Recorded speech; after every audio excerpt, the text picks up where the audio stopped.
బాలు అయితే చిరాకుగా వచ్చి హాల్‌లో అలా కూర్చొని ఉంటాడు. అది చూసి మీనా అయితే "ఏంటండి ట్రిప్‌కి వెళ్ళలేదా ఏంటి? ఇక్కడ వచ్చి కూర్చున్నారు" అని చెప్పి అడుగుతూ ఉంటుంది. అది విని బాలు అయితే చాలా కోపంతో రగిలిపోతూ ఉంటాడు. "ఏంటండి మిమ్మల్నే అడిగేది, మీతోనే మాట్లాడేది ఏంటి చెప్పండి" అని చెప్పి అంటూ ఉంటుంది.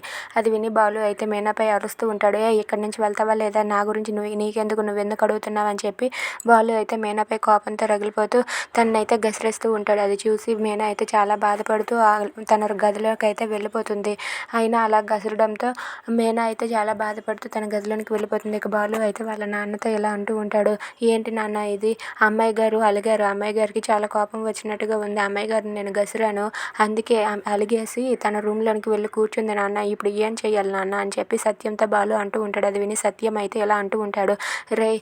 కృష్ణుడు లాంటి వాళ్ళే సతీమణిని అలిగితే ఒప్పించడానికి తన కాళ్ళను పట్టుకున్నాడు. మనం ఏమాత్రం రా, నువ్వు వెళ్ళి మీనా బాధని తీర్చురా, మీనా బాధపడకుండా ఉండేటట్టు చేయరా" అని చెప్పి అంటూ ఉంటాడు. అది విని బాలు అయితే మీనా దగ్గరకు వెళ్ళి "అమ్మ తల్లి, నేనేమైనా నీ మీద కోప్పడి ఉంటే నన్ను క్షమించు" అని చెప్పి అంటూ ఉంటాడు. దాంతో మీనా అయితే తన కోపంతో అక్కడ ఉన్న వస్తువులన్నింటినీ విసిరేస్తూ ఉంటుంది.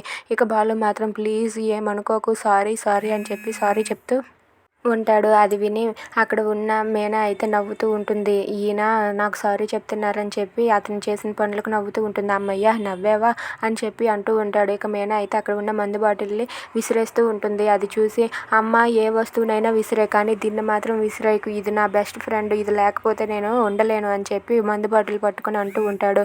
అది విని మీనా అయితే చాలా సంతోషిస్తూ ఉంటుంది. Thanks for watching friends. Please subscribe.